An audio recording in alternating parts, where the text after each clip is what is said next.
Thank you all for having me. Appreciate seeing you all again. It is one of the highlights of my year to come and take the arrows from this group. It's a great time. Appreciate all of you guys being here, showing your commitment to your craft, developing professionally, getting good ideas from the sages that we have in the room and those that are presenting.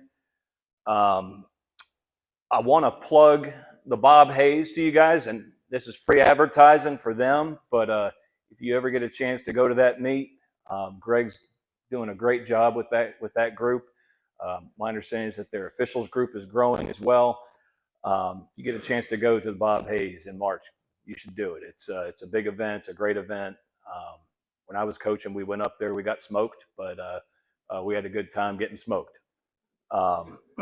It is a quality event, so if you get a chance to do it, do it.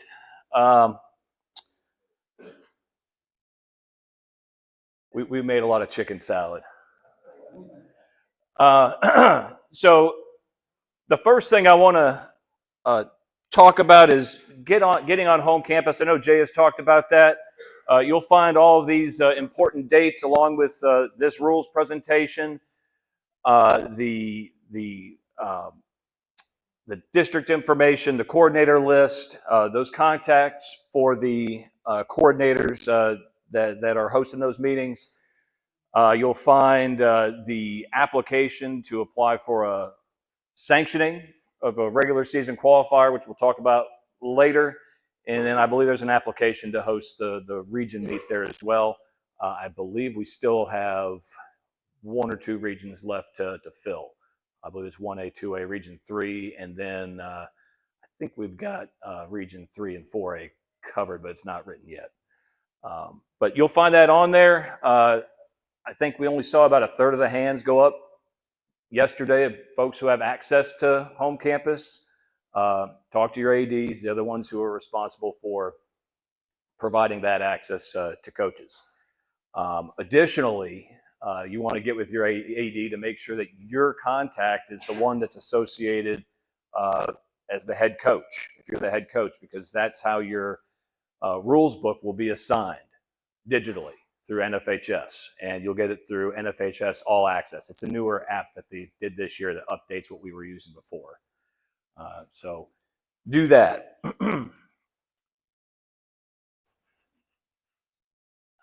Okay. I also say this every year, but I'm going to say it again. Please read. Please read. Most of the folks in here are teachers, and I know that you are frustrated by your students who don't read. I mean, maybe not math teachers, but you know,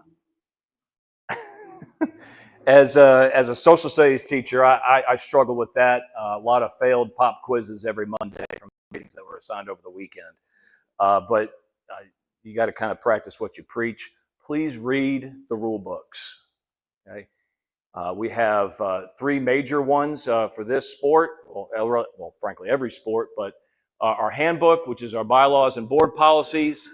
Then your track and field manual. It's up to date. It's on .com under rules and publications, along with the handbook. And then you have the officials guidebook, which I imagine there's a good chunk of folks in here that will finish their registration and take their exam when it opens up on the 15th.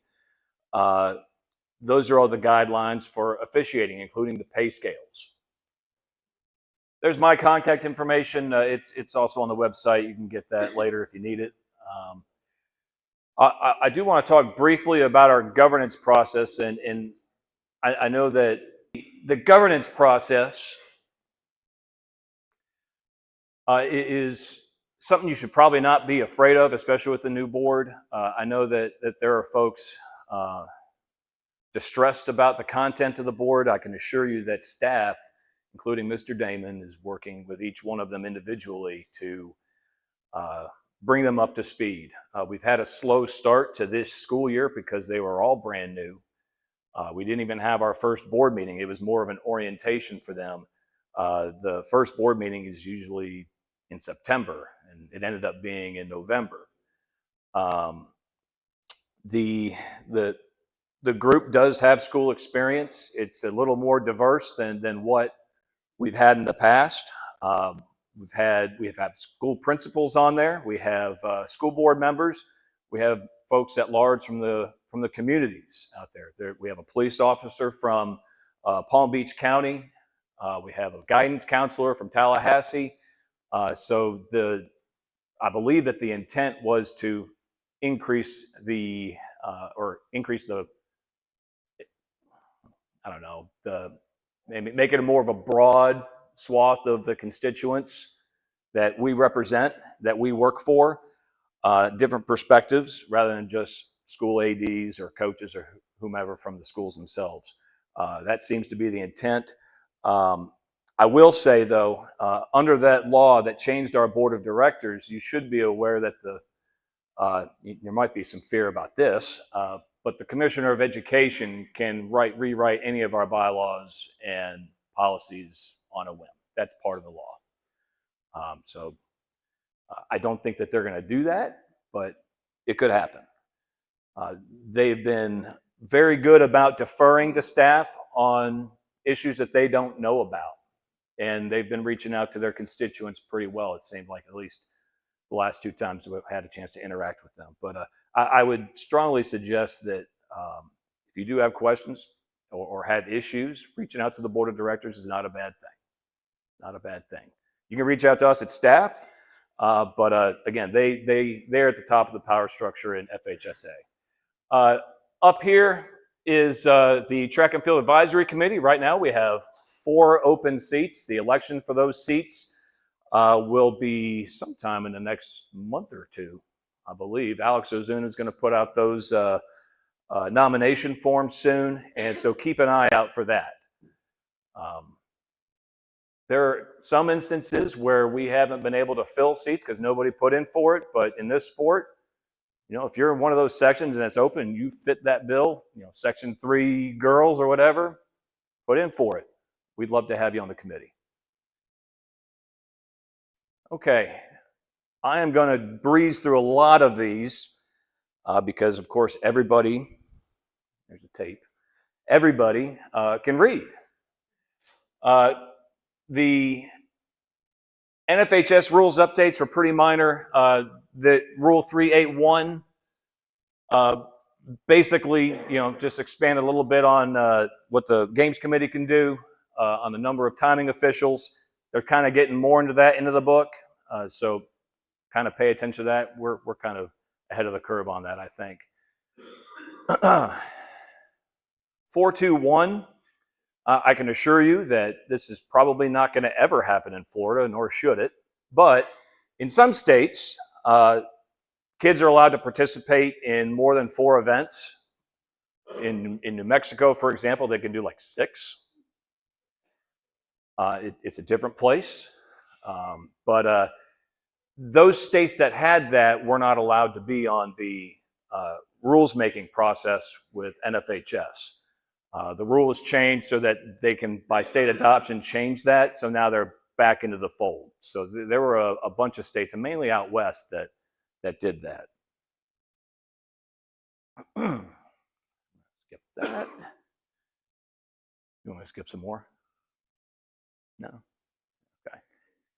Yeah. Skip that. This was covered yesterday. A little bit, but 514.1 clarifies that displacement of any hurdle by hand is an infraction. If you displace a hurdle, still goes another lane, causes interference, it's still a foul. It just clarifies it. 622D clarifies when a competitor enters a vertical jump for the first time at any height, no matter the number of competitors left, that this competitor is only permitted 1 minute for their attempt.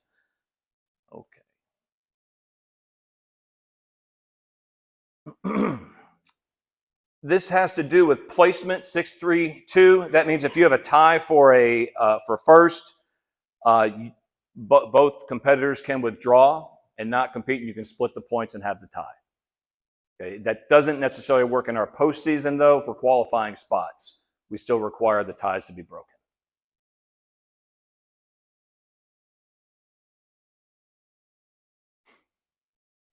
For our throwers, You're allowed to tape all of your fingers if you want to. It's allowed, but they cannot be taped together. That makes sense. You're allowed to have tape. Okay. Probably the bigger stuff are the Florida-specific things. You probably know that for every rule, there was something that happened that caused us to make the rule. Okay, so here's one.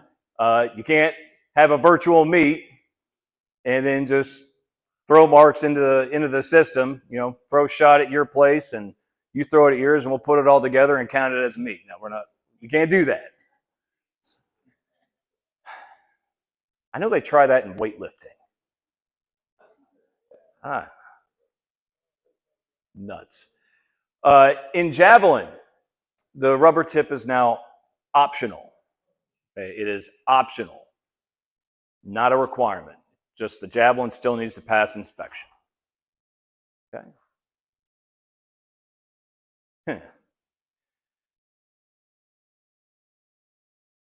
This I really want everyone to read, especially if you host meets. For our postseason, we have meet management requirements now that every host is going to have to follow. Okay. The gist of it is the infield will be clear. Tent city and team areas will be outside the competition area. All of your field events need to be marked. You got to have coaches' boxes.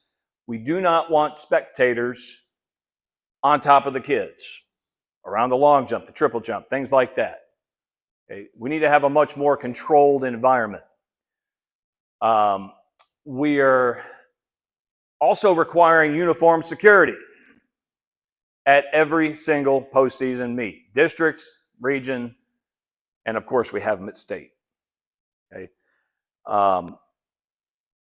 We need to make sure that our track meets, and 99.9% of them are safe, but we need to ensure that they're safe.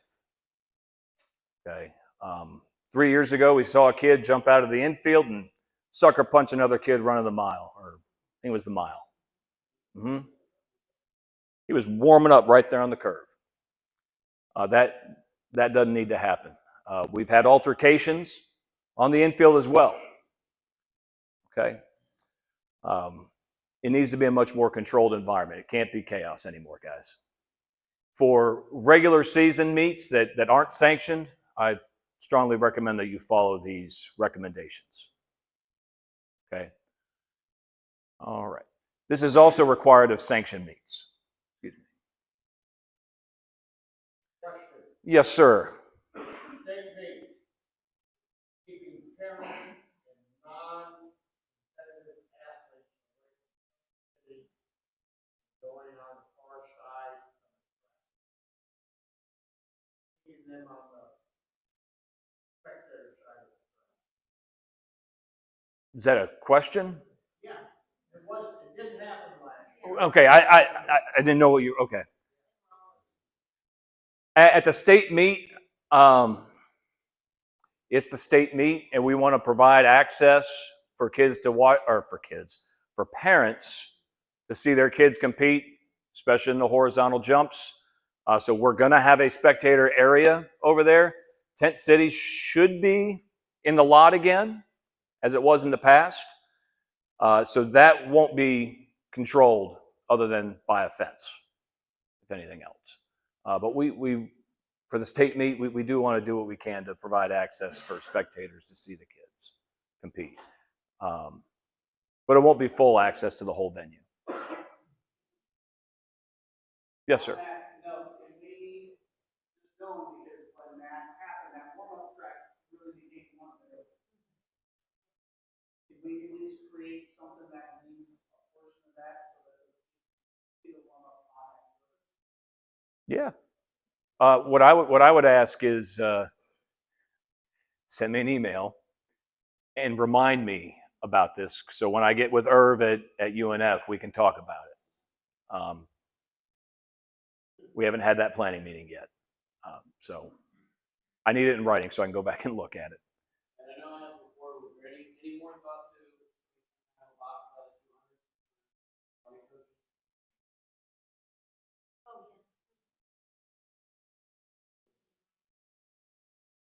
No. Well, I gave it thought. The answer is no. Yeah. Anyway, timers and timing contractors. Okay, so in the postseason, guys, in the postseason and sanctioned events, all of our site timers have to pass the exam, be registered officials. If there's any timers in the room that are not aware of that, please see me and also get with Scott. We have a separate registration for you guys to do that. But we're requiring that all of the site timers, that means the person in the tent, is a registered official with an 80 on the exam.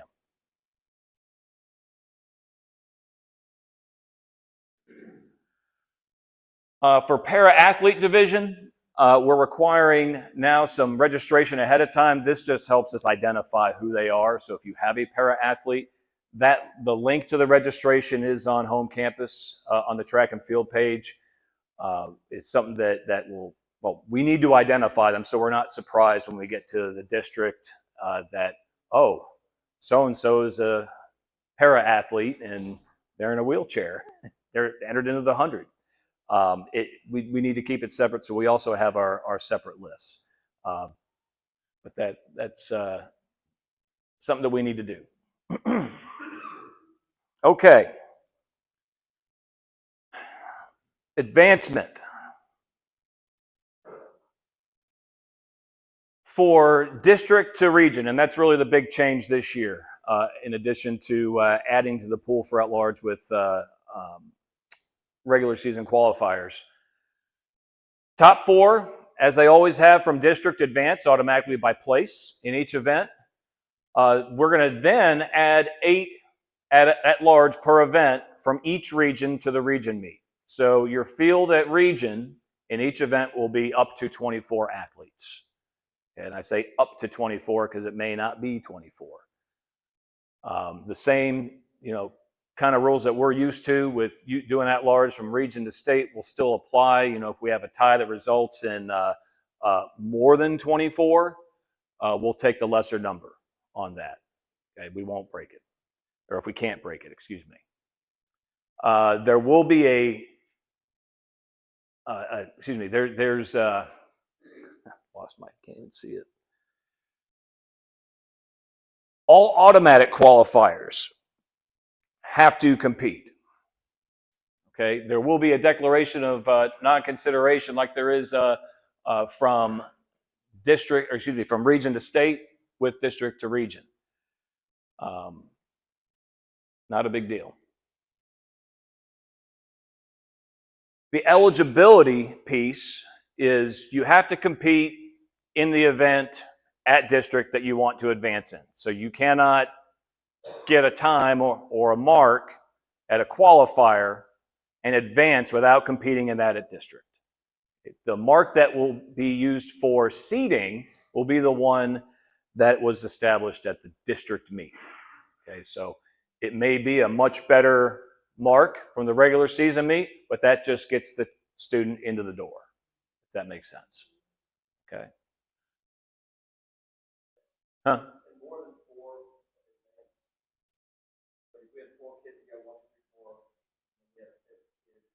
We only get 4 entries. Yeah. Yeah. No, it's still limited to 4. Mm-hmm. Yes, sir.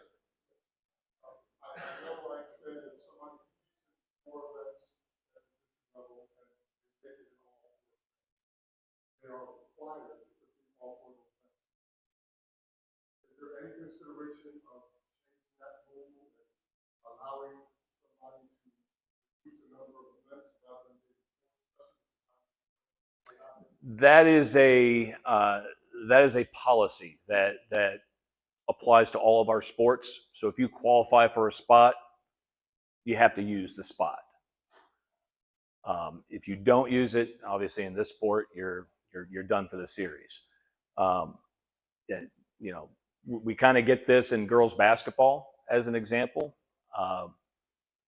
Some teams don't want to go under the bracket. They don't want to go have to play the 1 seed if they're the 8 seed, last one in. We get people asking every year when we get to the playoffs, please don't put us on the bracket. We're not that good. We can't do that. Well, the principle is if you qualify for the spot, you have to use it, and that applies across the board. Well, let me ask you this: why would you enter an event that you do not intend to advance in? Mm-hmm.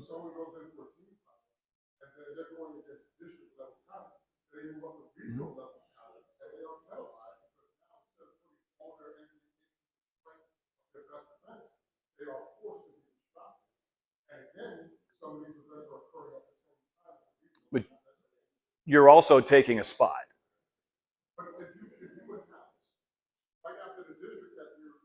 Mm-hmm.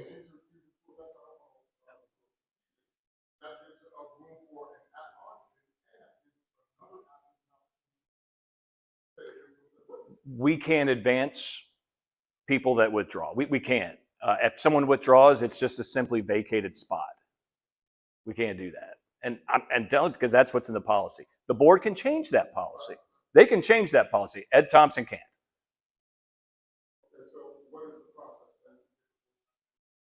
The process that Mr. Getty went through, the governance process, presented to the Track and Field Advisory Committee, then on the ADs, run it through again through regular order, and it would eventually make it up to the board of directors.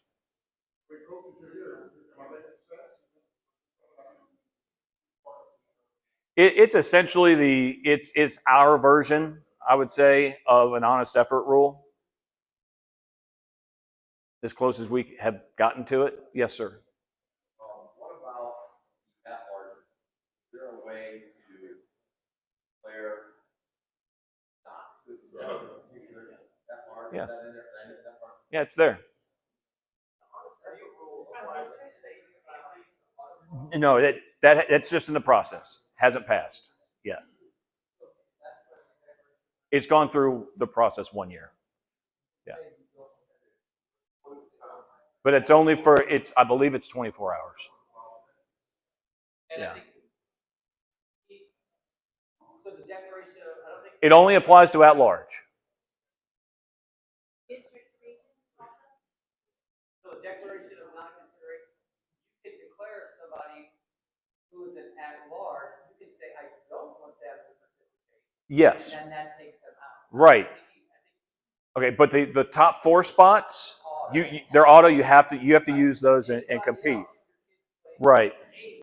And I'll tell you, the reason we can do the declaration of non-consideration is because it's done before advancement's done, and that's our way of getting around it. To your point. Yeah.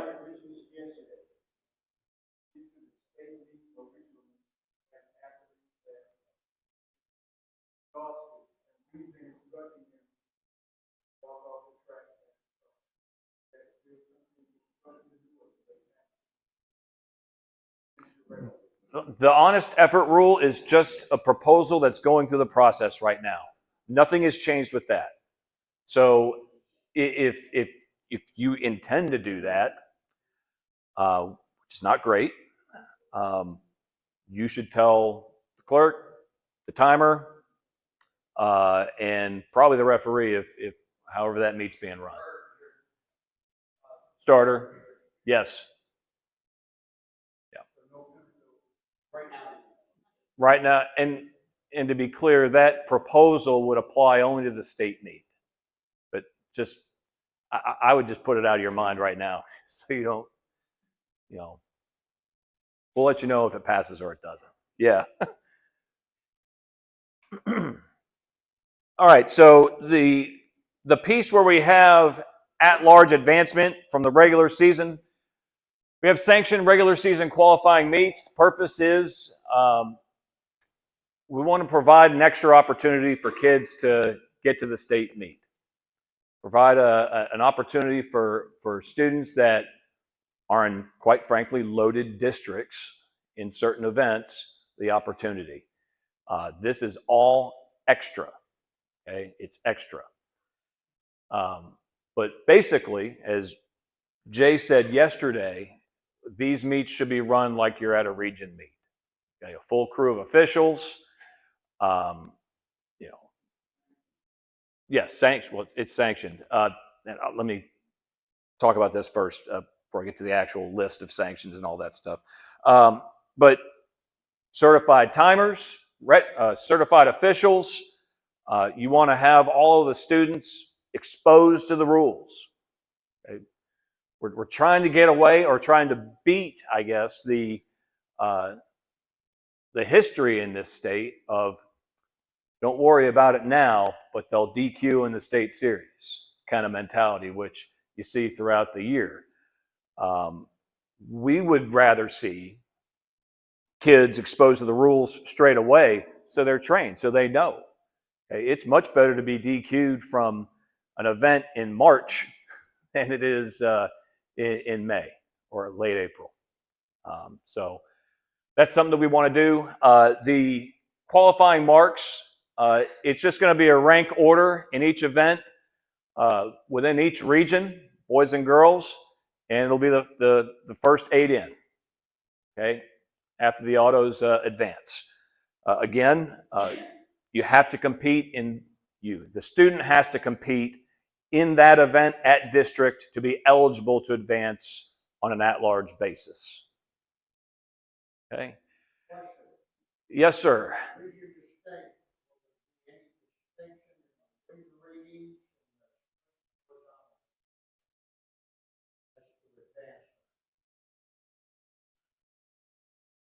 I don't recall if we changed that.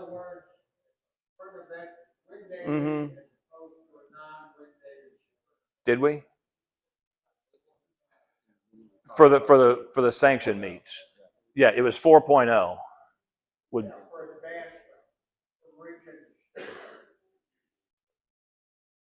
I need to go back and look.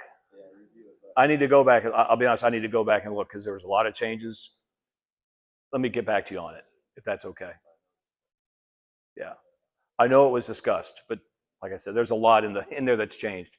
It is being used for the at-large for district to region. So I know what you're asking. I got to go back and look. Yeah, just give me a little bit on that. So I'm assuming this list will be populated as these events start happening on campus. Yes, it'll be a separate list on TFERs. And then after the meets, again, then all the non-auto qualifiers will just to that list, and if their events or their performances are higher, then it'll all be ranked. So that way, it's right down there. Yeah, I mean it's gonna have the list there throughout the season. Then, yeah. Once we get those things, then Yeah, it's the same list. Right. So after the district, then those. Oh, well, the qualifying list will be posted, including the stuff from those qualifiers. Yeah, like we've done in the past. You'll have the qualifier list on TFERs on the state series page, and it'll include all of that, like you see with region to state. Jamie.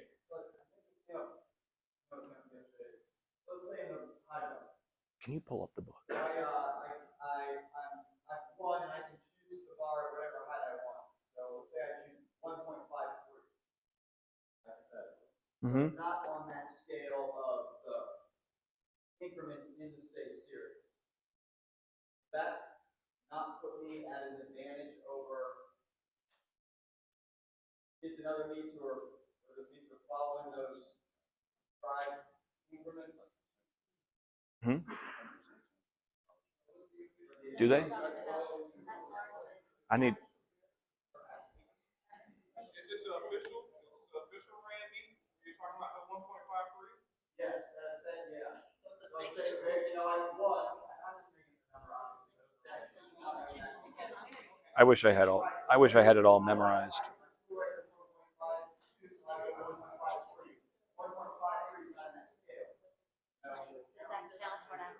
I don't recall that being. Well, I will say this. Track and field is the only sport where it's advisable and expected to carry a rule book, so I'm going to look.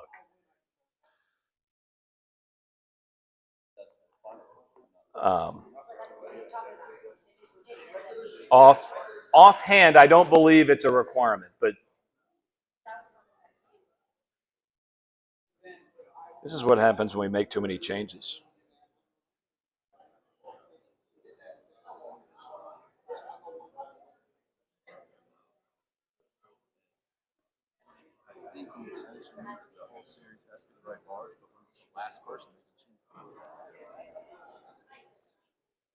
That's always been the case. Yeah.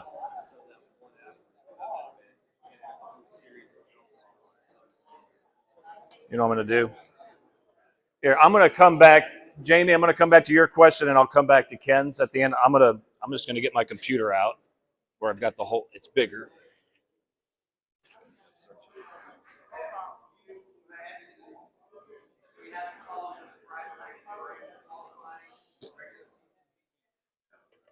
And I'm confirming it because now the seeds of doubt have been planted. My apologies.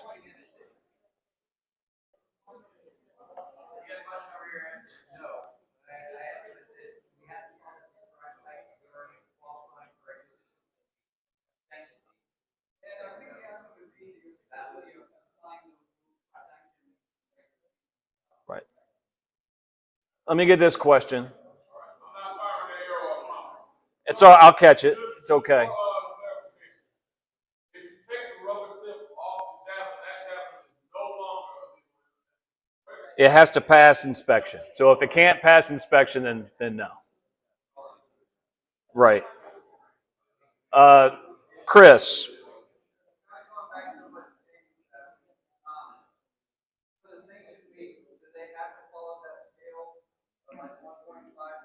That's what I'm pulling up. Oh, you're talking about the winner? Oh, well, yeah, of course. The winner can choose because that's always. Yeah, that one person may be off. Yeah, because he's won the competition. Yeah. Yeah, because that's the winner's liberty to do. All right. I was actually looking up that question that you asked. Yeah.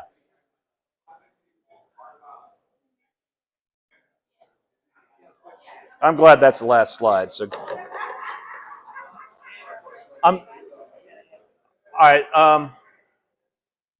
That hand. Okay, that hand. Sure.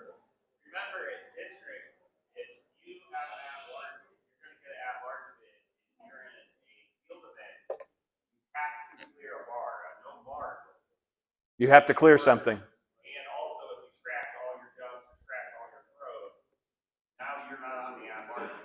Right, you got to have a mark. One in. You pass afterwards, but you got to get one throw or one jump in, or otherwise you're not going to be considered for an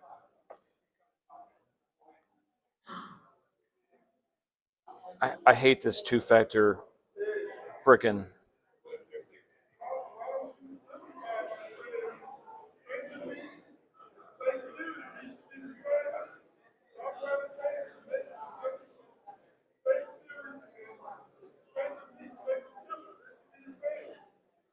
That's a good idea. That's a good idea.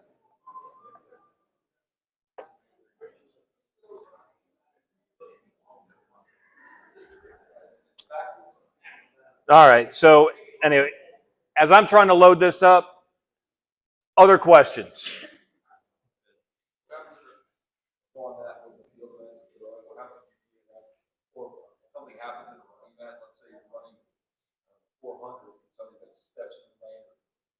hurts you or knocks you off, you DNF, you still move forward.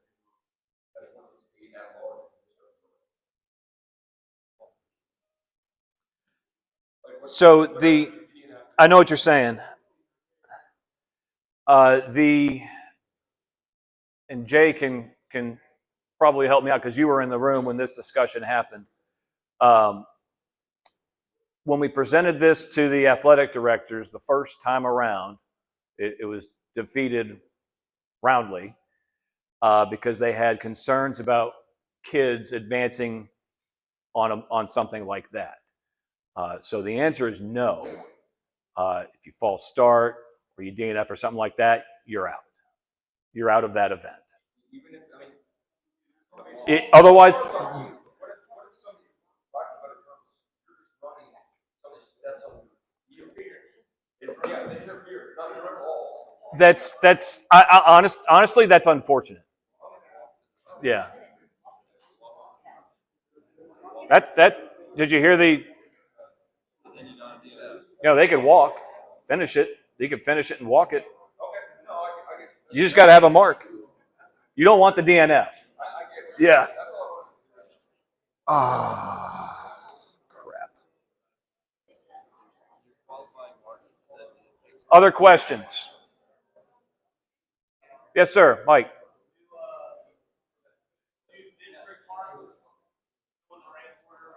So you can sanction a district meet. You can sanction a district meet.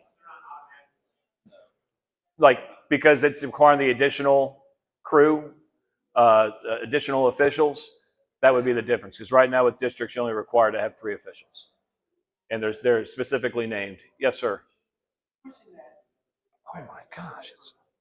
If you are fouled, and sort of foul, out of your lane, or off the track for more than the strides, can you still get back on and finish? So you are DNF or you are disqualified? Huh? You get knocked off the track, you can re-enter at the same spot you're Yeah. anyway.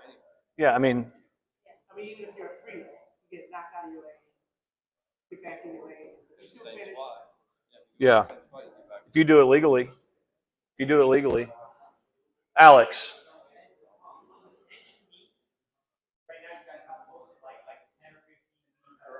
And it's like 8 right now. Yeah.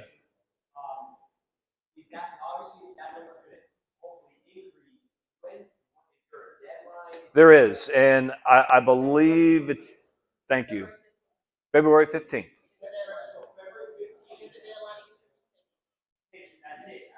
And after that, that's it. Yeah, including your district. Thank you. Well,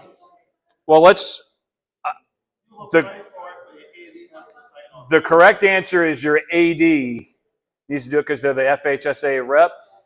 You can submit it. Your AD has to be in the loop, though. They have to be approving that. Okay. Other questions? Mr. Halliday.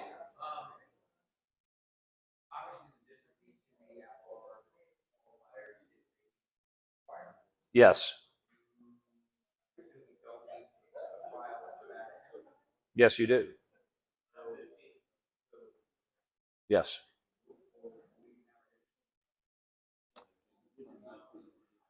Yeah, they start on the 29th, something like that. District planning meetings. Yeah. All right. I am about 90% there now.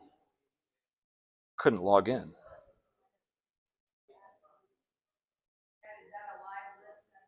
It is. So the list that you guys see on .com is as the applications are submitted. If you scroll all the way to the right-hand side of that list, you'll see whether it's been approved or it's pending or denied. I mean, there's a couple on there that have been denied for one reason or another. Preseason meets cannot be sanctioned. Just as an example. Yes, sir. Guys, quiet down, please.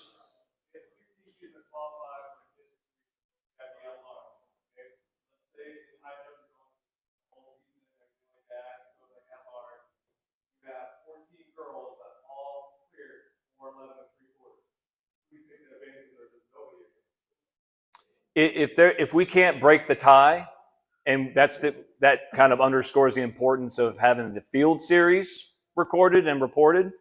If we can't break those ties, then we'll take the lesser number. Yes. Yes, Direct Athletics will do that, and they do that currently with our region results. So that kid that wins could go for that 1 centimeter above the regulation line, try to get into that, right? He could. He could. Another hand. Yes, sir. Mr. Brigman. For our district track meet, if we make sure that there is a full officiating crew, check that box for sanction, is Scott Peters gonna make sure that the timers that he Every single timer that does a state series meet will meet that requirement. Yes. Yes. And since you brought up Scott, as I answered yesterday, Half Mile Timing is doing all of our postseason meets, providing the timing services. We have 64 districts around the state. That means that we're going to cap the number per day at 8. It's going to be done on a first come, first served basis. And as Jay mentioned yesterday, when that report is submitted, or when you go to submit that report, the dates will be all listed that you can choose from. As soon as that one of those dates reaches 8 meets, it's not going to be available as an option. Okay, and that's all going to be done automatically on the Google form. Districts. Okay.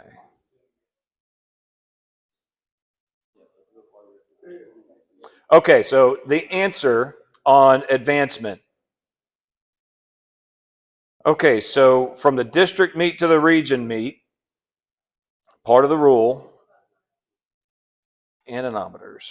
Where the heck? I just had it in front of my face.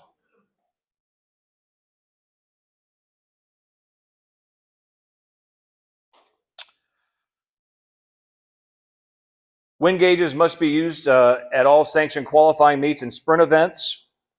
Okay, wind readings of 4.0 shall not be considered for at-large advancement. Okay, that is the district to region. Right. Okay. To answer your question now, I am not sure if I have that listed.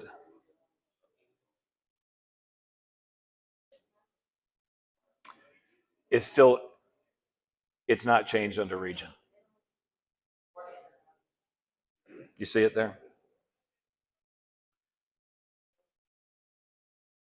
So the answer is that the wind readings for region to state, and again, this was probably lost in the process of changing this stuff.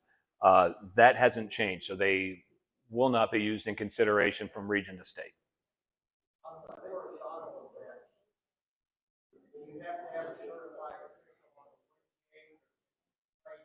You can train somebody. Yes, ma'am. I'm sorry?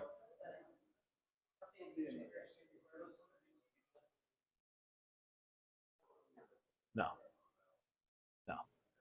I'm sorry, over here, and then Dave. Thank you. Yes, ma'am. I have a question about timing for districts. So our timers that we use throughout the regular season all have to be FHSAA officials. So for the district meet, we're not allowed to use those same timers that are FSHA officials. We have to all go with half mile timing for the district meet. Correct.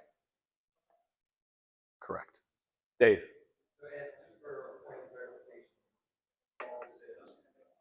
The district meet, your 5th, 6th, 7th place. If it's not a sanctioned, fully staffed meet, those performances would not count. Correct. You're only getting the 4. Right. Now, one of those people couldn't get in with an at-large.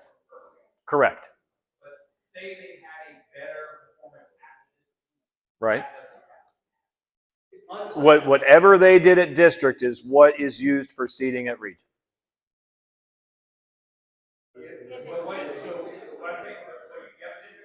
Uh-huh. At the district?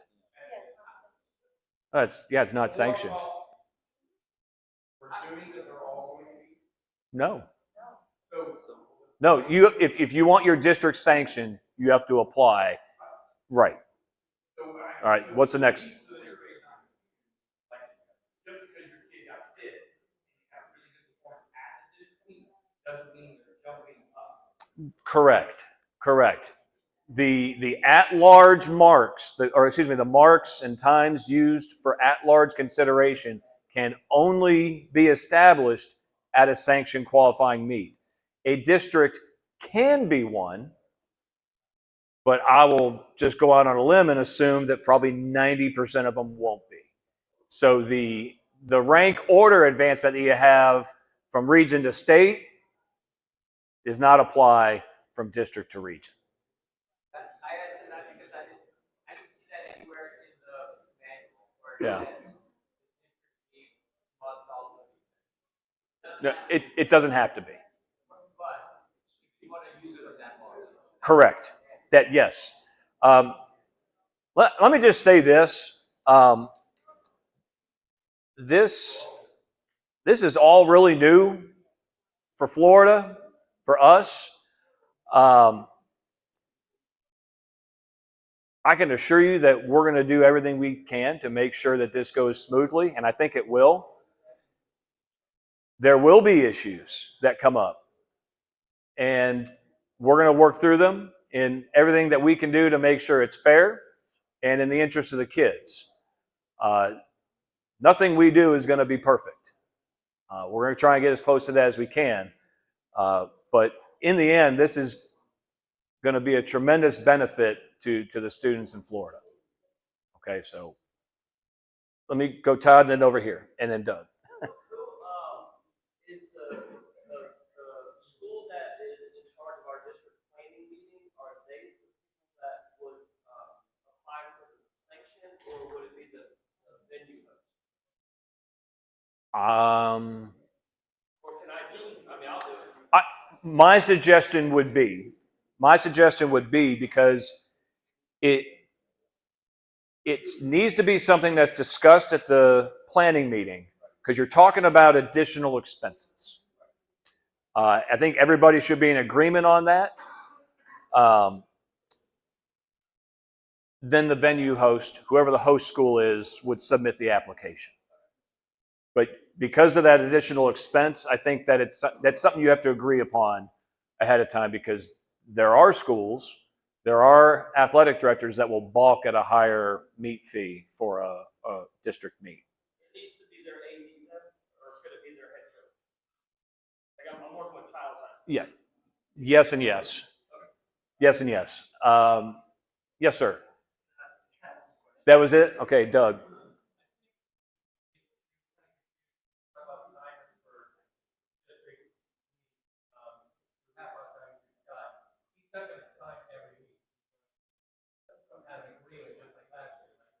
Yeah. So it's not an arrangement like last year. Scott has a contract with us to provide those services. How he does it is up to Scott. So that's what it is. If he subcontracts out some of those meets, he'll do it, or he won't. Yes. I thought I saw another hand. Yes, sir.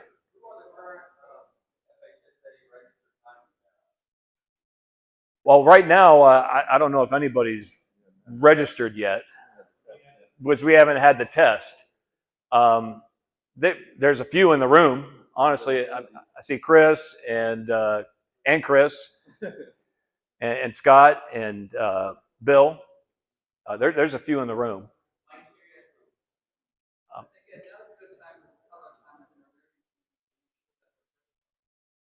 Yes. Yeah, anyone that you guys use. Get them certified. Tell them to get certified. Any other questions? Go over here and then Ken. Yes, sir. Yes, sir. That's not changing. Ken. Yes, sir. Can you give me a question I don't have to look up the answer to?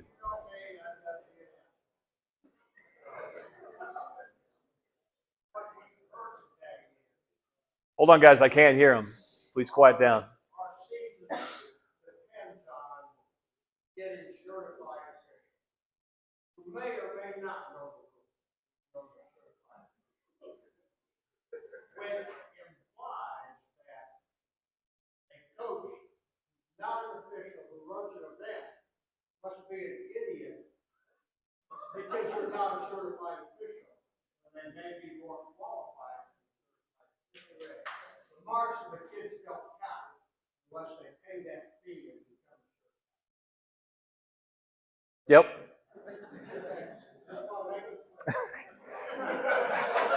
I mean, that is the same answer for every single sport. Let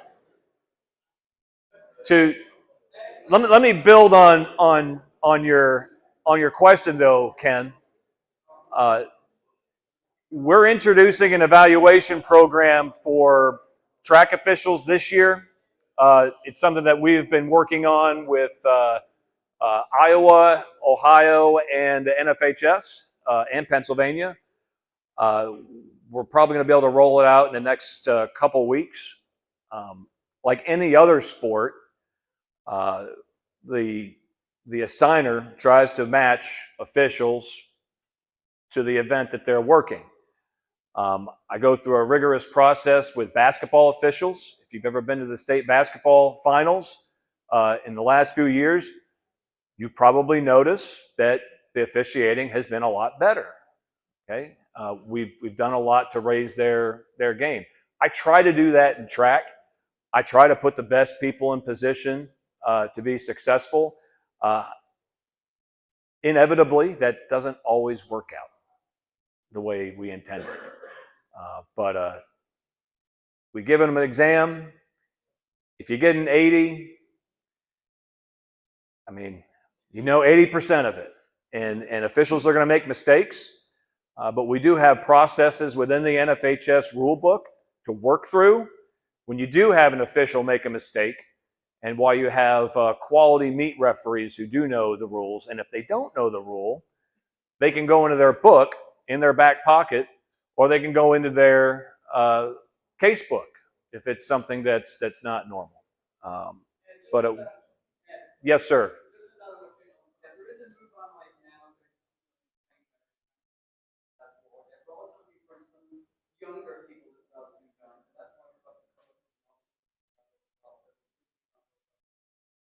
Yeah. I think we've come a long way with our officials in this state, in this sport. But we have a long way to go. I mean, there's no doubt about that. Any other questions? Yes, ma'am. Can you talk about checking in and out of had an issue at regionals, I jumper checked out, went down to triple jump, bar was already raised, but we still didn't give you time of how long we need to do that. Well, the standard is 12 minutes.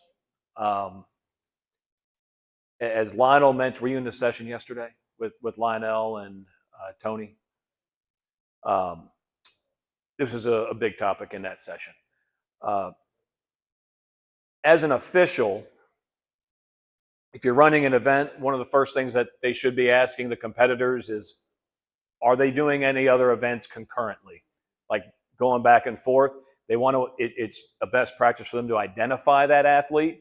But it doesn't always work out that way. But if you're talking about a region meet and you do have an issue, go to the meet referee. The meet referee can solve whatever issues you have potentially. I mean, if the bar goes up though, that you're not going to be able to do anything about that. But I would also say make sure that your athletes communicate that directly to the officials running those events. Yeah. Should. Mark the 12 minutes. Yep. Yep. I agree with you. 100%. Yes. That's a fact. Yep. So we are really being Yep.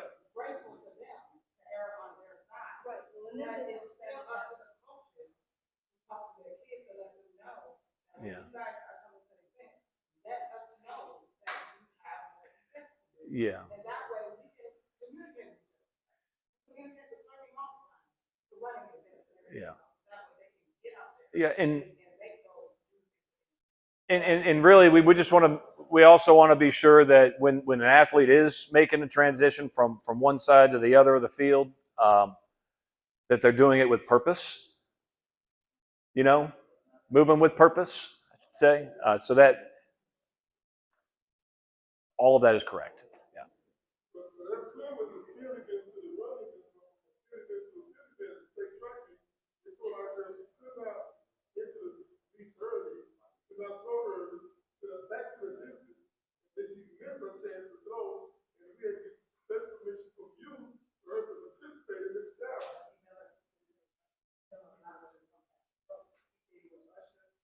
Over the year, and he never did. And we monitored it, and he kept saying, no, not yet, no, not yet. But yeah, I think in the overall effect of that, he forgot. And we tried to monitor it, and sometimes officials are not pleasant, it's hard to deal with sometimes. So we teach kids that they got to be respectable and humble, but sometimes the official is not professional and friendly that they should, Yep. because the meeting is for the kids. And we have to work together in the venue, coaches and officials, to make sure the meet runs smooth. It takes both of us, the official and the coach. Yep. Don't disagree with any of that. Hold on, I got one here, and then you, Dave. Yes, sir.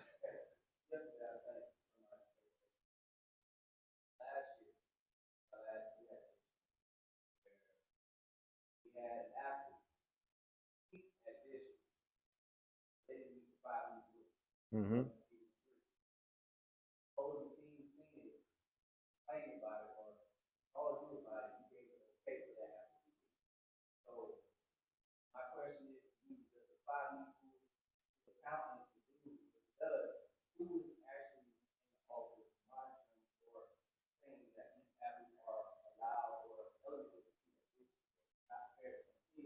Mm-hmm.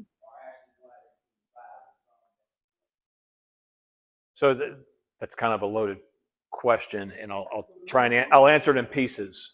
To the point of where I approve somebody to compete, that's usually the result of a discussion with the athletic director and the coach, and providing information to us that would have them meet that requirement.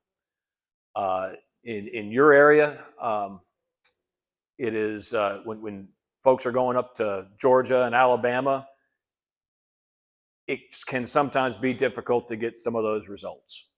And we try to work through that. To the 5 meet rule, that is still a rule.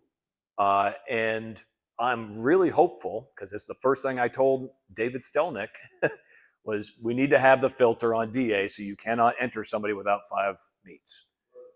Yeah. Yeah.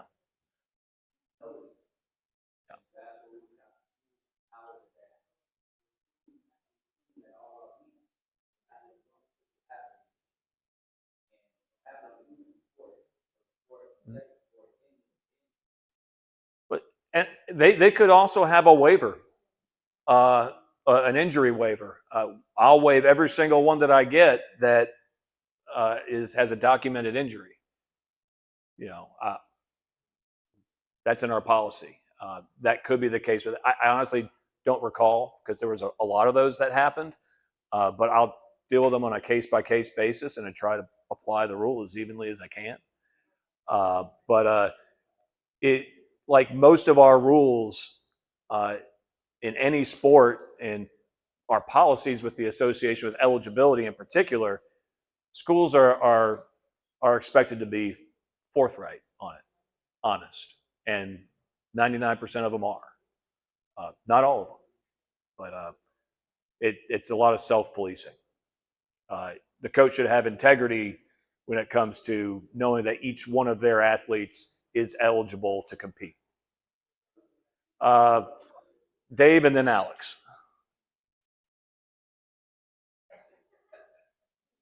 Did you forget? No. Is there a form to file and feel like an official as professional standards? How often do you get those? It's not a form. It's an email to me and to Jeremy Hernandez, and we will deal with that as they come in. We get those all the time, frankly. Yeah. Alex. I have a question. Why do kids have to have 8% or whatever it is? And one of the reasons I asked that is I had a kid named Matt King that ran 2 years ago. He decided to not run his senior year to get ready for football. But let's say just before the district or something like that, or whatever the official date is to declare all your athletes, because he was still on our roster. Let's say he says, "Coach, I changed my mind. I do want to compete." So my question is, why the 80% or even 50 or 20, whatever percent? The 40%. Yeah. Well, it's essentially a commitment piece for student athletes and coaches. We want you to be committed to whatever sport you're doing. A lot of it came from golf. Frankly, it was mainly golf and I believe tennis, where ringers would just jump into the state series without competing all year. They would be on a AJGA, that's it, tour, yes, or some other tour, and then come in and win the whole thing without playing a single hole in high school golf. So in my situation, that could have been a waiver. And would have been approved, just out of curiosity. If it was a documented injury, but if what you're saying, if he just decided to change his mind, that would not have been approved. Yeah. Ken.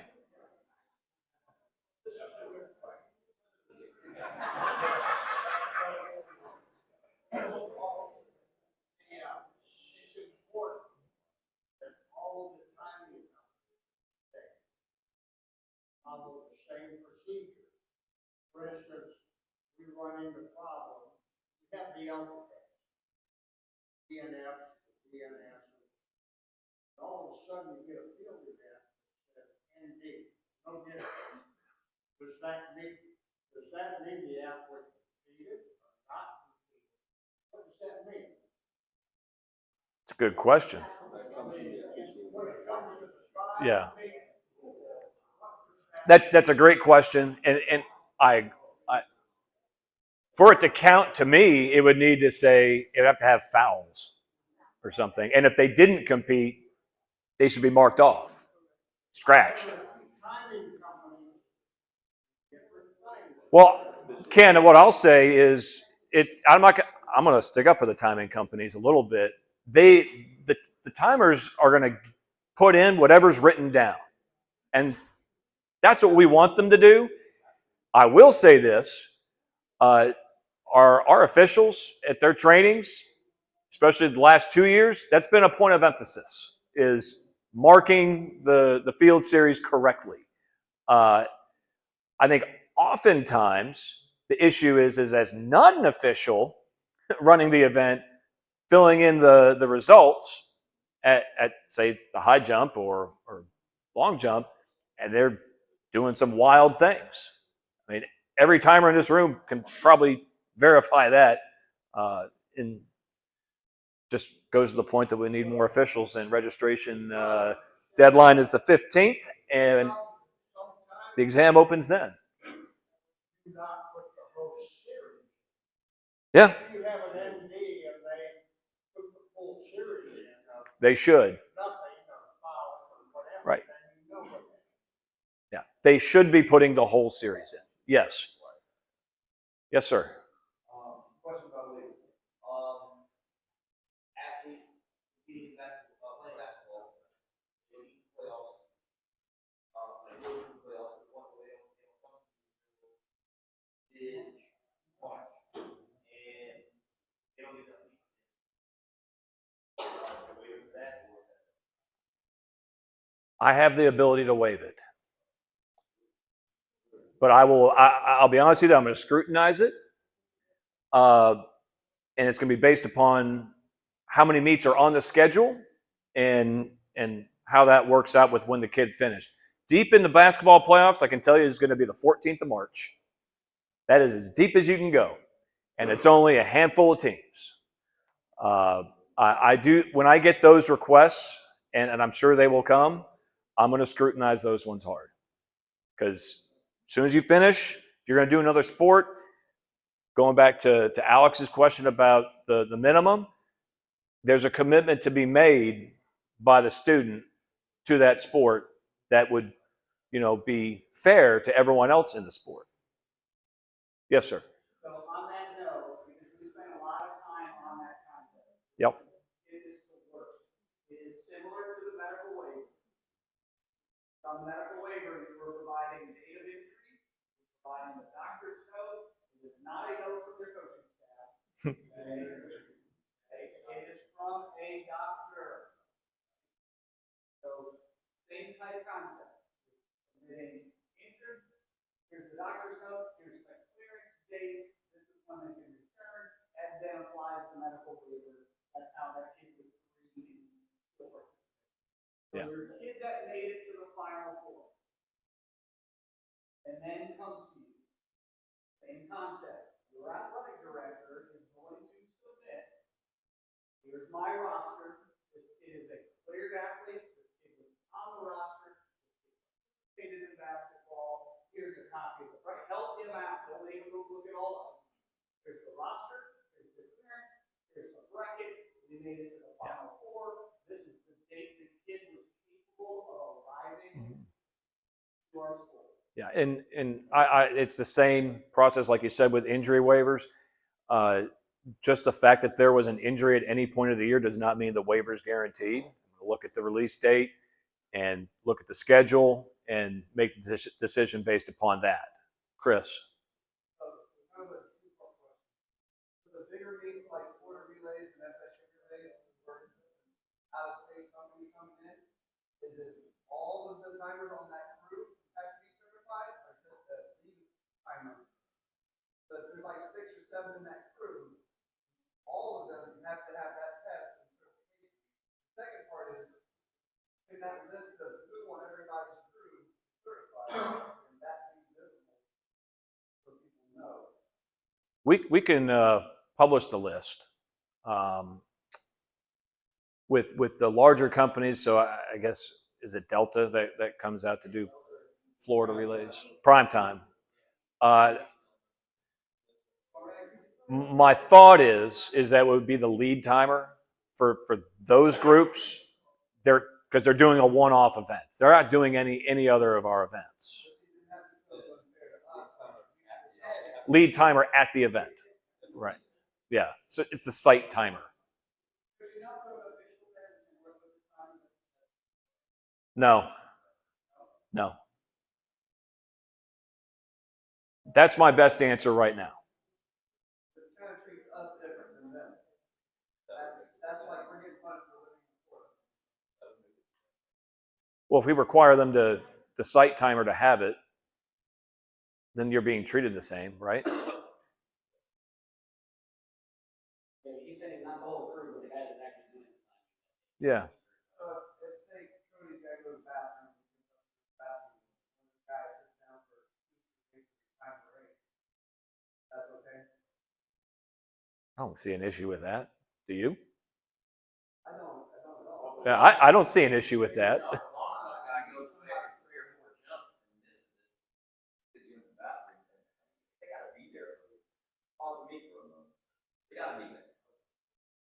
What's the point of having the head official? He's not there, or she's not there to watch every. Just rotate somebody else there. We're really getting in the weeds here now. Was there another question in the middle? I thought I saw a hand. All right, last one, I think.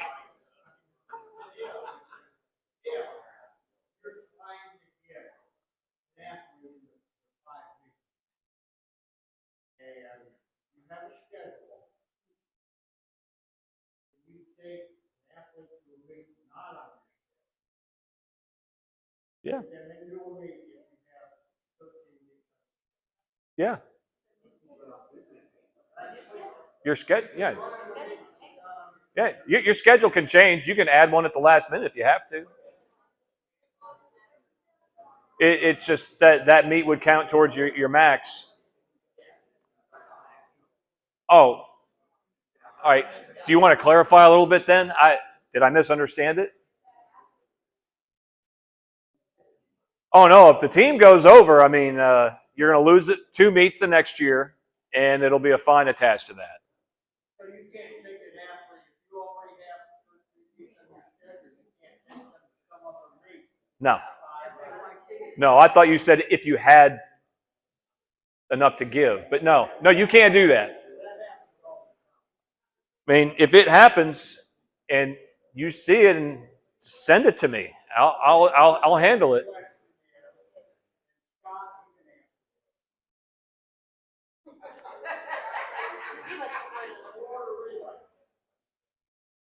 They use an out-of-state time. Prime time. Currently, yeah. Are any of them going to be FHSA? The site timer will have to be.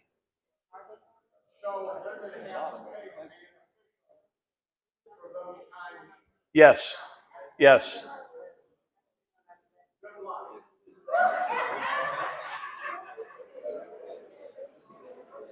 I mean, they may see fewer teams attending their meets if they don't. Yes, ma'am.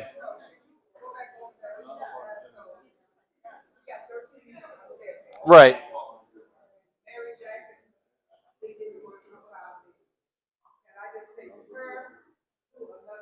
That would count as 14. One kid at one meet is one meet towards your team total.